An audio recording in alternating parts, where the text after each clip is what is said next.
perhaps navigational equipment might have been disrupted or harmed that would cause two planes to take such a tack. John Delgiorno, who is one of our flight experts, he is in NewsCopter 7, and John, good to have you on the line. John, what can you tell us? John, are you with us? We are currently hovering just north of Midtown Manhattan. We're over the west side of Manhattan here at 79th Street, looking south towards the World Trade Center. Just an absolutely staggering sight as both towers of the World Trade Center are currently billowing in smoke.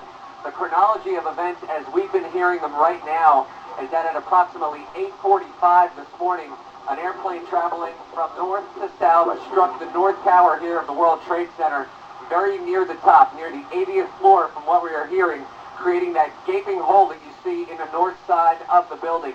Shortly after that, as the first building was engulfed in flames, we were on our way to the scene and we witnessed a second airplane, from what I believe in my experience to be a Boeing 737, strike the south side of the second tower, the south tower, and that is the second row of planes that you see here.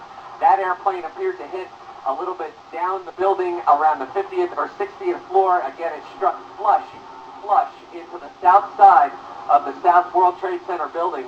And this is actually here, appears to be debris that has passed through the building and is currently on fire. As far as air traffic in the New York metropolitan area, we can tell you what we're hearing from air traffic control is that all operations at the New York airports, being Newark, John F. Kennedy International, and LaGuardia Airport, all air traffic operations has been suspended. As far as other aircraft traffic right now, us included, we are being kept at a distance of 5 miles from the site of this absolute disaster. We cannot get a good look at what is happening on the ground, but again, initial eyewitness reports from the scene stated that actually very little of the debris from the airplane fell down to the street. Most of it appears to be embedded in the buildings here, both World Trade Center number 1 and World Trade Center number 2. John, can you hear me? John Delgiorno, we might have some problems with some of the communication. Can you hear me, John? Okay, John can't hear me. Of course, you might remember February 1993, the World Trade Center bombing, and we have also, let's go back to John Delgiorno. John, you're still obviously having to keep your distance, but bring us up to date. John, are you there? John is, certainly can hear. He's taken our signal that we're telling me off the radio. All right, we're understanding. Once again, we're live over the west side of Manhattan. We're up around 79th Street, about 5 miles north of the World Trade Center. And again, to recap the events here this morning as we are assembling them, mostly from eyewitness reports, one of our sister helicopters for Metro Traffic was flying in the vicinity here around 8:45 this morning when the pilot witnessed an airplane crash into the north tower of the World Trade Center. That airplane was traveling from north to south, and the pilot believes that it was an ATR aircraft. That's a commuter-type airplane. It's a twin-engine prop airplane that can carry anywhere between 50 people up over 100 people for that aircraft. That airplane crashed flush into the north side of World Trade Center, of the north building of the World Trade Center, and the building proceeded to go up in flames. The top 20 floors of the building currently engulfed in smoke. Approximately 15 minutes after that occurred, we were en route to the scene, and an airplane passed over our head from south to north, and this was a Boeing 737 aircraft that crashed flush into the south side of the south building. So we have 2 airplanes that struck each building of the World Trade Center. The north building was struck on approximately the 80th floor. My estimation is that the south building, which is what you're looking at now, that was struck at approximately between the 50th and 60th floors. Again, initial eyewitness reports said that these first airplanes, the first one flew directly over Manhattan and right into the north face of the World Trade Center building. Meanwhile, these fires, obviously very difficult to extinguish for the fire department. I'm not even sure if they can get equipment up that high in the building. This smoke, obviously, on a beautiful, clear day in Manhattan, is visible for miles and miles around. It is also worth noting that as far as we can tell, the airspace around New York City, as far as commercial traffic goes, that airspace has been shut down. All operations at Newark International Airport, John F. Kennedy International Airport, and LaGuardia Airport, those operations they've been ground to a halt by the FAA. Also, Teterboro Airport for local commuter traffic that has been closed down as well. So it appears as though all air traffic in the vicinity is immediately shut down. The fires continue to burn out of control in World Trade Center number 1 and World Trade Center number 2. John, now let me ask you a question. You had said the 737, pardon me on my ignorance. How many folks does that seat, do you know? 37 aircraft, and you have to forgive me because I'm working on the radio equipment to hear your questions, because obviously much of the media equipment in New York is based right here in the World Trade Center. A lot of the local TV signals, radio signals, two-way radio, AM, FM channels, many of those signals in New York City have 2 airplanes. All right, right now we're going to interrupt. We're going to go to the president. He's talking about what has just happened. In an apparent terrorist attack on our country. Crashes at the World Trade Center and the explosion at the Pentagon. John Delgiorno is providing us these pictures you're seeing. We have had problems getting audio from him because our communication is right there on top of that tower. John, can you hear me? It is hard to describe exactly what we've witnessed here over Manhattan in the last hour and a half. We are still stationed over 79th Street looking south. There's been a 5-mile security perimeter set up around the World Trade Center by the police department. World Trade Center number 2, the North Tower here, continues to burn out of control. And initially, remembering that the first plane hit this building at 8:45 this morning, the second plane hit the south building just at 9 o'clock. And then that building subsequently collapsed shortly after 10 o'clock.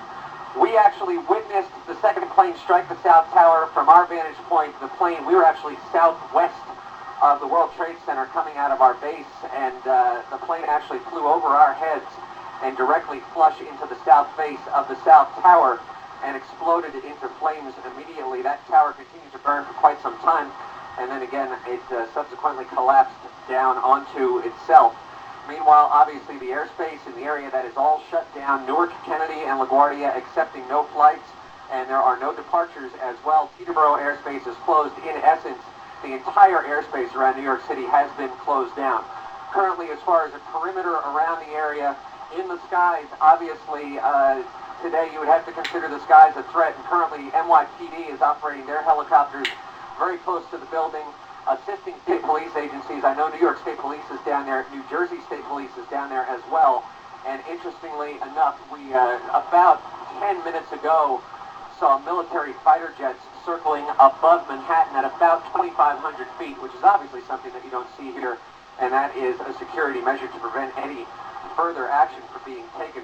So that's the update from the sky right now. World Trade Center, the North Tower, continues to burn out of control, as it has since it was first struck by a plane at 8:45. The South World Trade Center Tower has tragically collapsed. Really a momentous day in the history of the world as we witness this on the lower side of Manhattan. Can you hear us? John, can you hear us? Yes, I can just about make you out. If you speak slowly enough, I can answer all the questions you have. Okay, there is a question that I have. We had gotten word that every aircraft that's out right now is being asked to find the nearest airport and to land.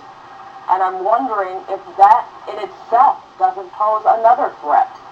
Well, what they are trying to do right now, that order went out. We heard that order go out from Newark Airport's control tower a few minutes ago.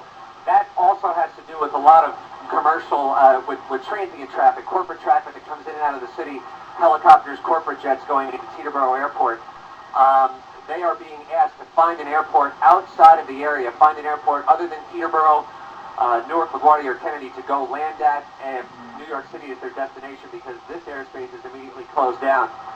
John, as a matter of fact, I can tell you the only reason that we're really being allowed to stay in here is because the controllers know us, they know the end number on the aircraft, they know who we are, but I would venture a guess to say that we also will be removed from the airspace entirely, and I would guess that that's going to happen momentarily. As we said, we saw F-16 fighter jets circling over Manhattan just within the last 15 minutes or so. John, how much... obviously going to set up a very tight perimeter. John, obviously, it's still Ritter. We want you to stay as long as you can and as long as it's safe. You've been for a long time. I don't know how much gas you have left. Well, that's another question because as these events continue to happen, Captain Paul and myself are trying to figure out the best and the safest way to bring this story to you. Well, you keep yourself safe, John. That's an order from Eyewitness News here.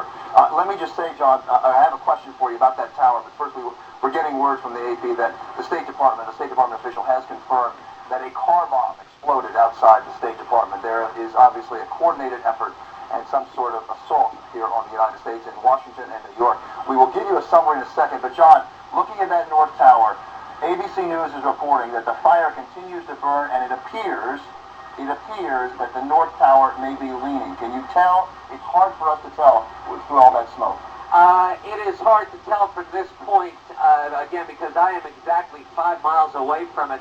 But there's the shot of the North Tower, and if you line it up with the buildings down on the ground, Bill, I can't really give you an honest opinion on that. I will tell you that the fire, again, this plane crashed into about the 80th floor, and you'll see a gaping hole in the building. I'll brighten it up for you there. The fire appears to be spreading rather than subsiding. And again, obviously there's firefighting issues trying to get water up that high. But I really can't tell you whether or not the building is leaning or not. Okay, John, keep us posted. Again, in order from our news director, you be safe out there and try to bring us all the pictures, but also watch your gas tank. Thank you. All right, let's also go in our news. You saw the picture of the Empire State Building standing in back of that smoke. John Delgiorno, can you hear me? John Delgiorno, you cannot hear me. Yeah. All of the radios are now down. We have lost radio contact with John Delgiorno. The World Trade Center, of course, provides the transmission towers for many of the broadcasts, both radio and television. Located on top of those World Trade Centers. Those tops, of course, now on the bottom. As Jim said, the biggest act of terrorism, foreign terrorism, was against the World Trade Center on February 26, 1993.